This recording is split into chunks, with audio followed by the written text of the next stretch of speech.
पाकिस्तान आणि अफगाणिस्तान मधील युद्धाचा भडका उडालेला आहे. तब्बल 55 पाकिस्तानी सैनिकांचे मृतदेह पाहून पाकिस्तान पार हादरून गेलाय.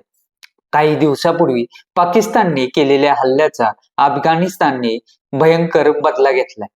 मध्यरात्री तालिबानने केलेल्या या अंगावर काटा आणणाऱ्या हल्ल्यामध्ये कुनार प्रांतात 55 पाकिस्तानी सैनिक मारले गेल्याचा दावा इस्लामिक अमरातीने केलाय. एवढंच नाही तर अफगाणिस्तानने सीमेवरील पाकिस्तानच्या तब्बल 15 लष्करी चौक्यांवर ताबा मिळवलाय.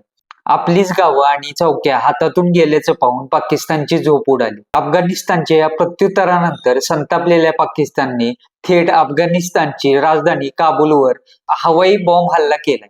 खुद्द पाकिस्तानच्या संरक्षण मंत्र्यांनी अफगाण तालिबान विरुद्ध या मोठ्या ऑपरेशनची घोषणा केली. पाकिस्तानचा दावा आहे की त्यांनी रात्री केलेल्या या भीषण हवाई हल्ल्यामध्ये 130हून अधिक लोकांचा मृत्यू झाला. विशेष म्हणजे पवित्र रमजानचा महिना सुरू असताना सीमेवर रक्तांचा सडा पडतोय. काही महिन्यापूर्वी सौदी अरेबियाने मध्यस्थी करून दोघं देशामधलं युद्ध संपवलं होतं. पण गेल्या काही आठवड्यात पाकिस्ताननेच पुन्हा कुरापत काढली आणि त्याला आता अफगाणिस्तानने जशात तसं असं उत्तर दिले.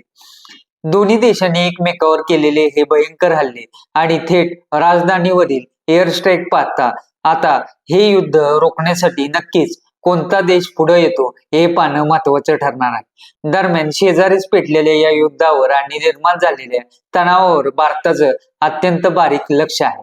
तर मित्रांनो, आपल्या प्रतिक्रिया नक्कीच कळवा कमेंटद्वारे आणि व्हिडिओ तुमच्या मित्रांपर्यंत शेअर करा आणि चॅनलला नवीन असेल तर सबस्क्राईब जरूर करा. धन्यवाद.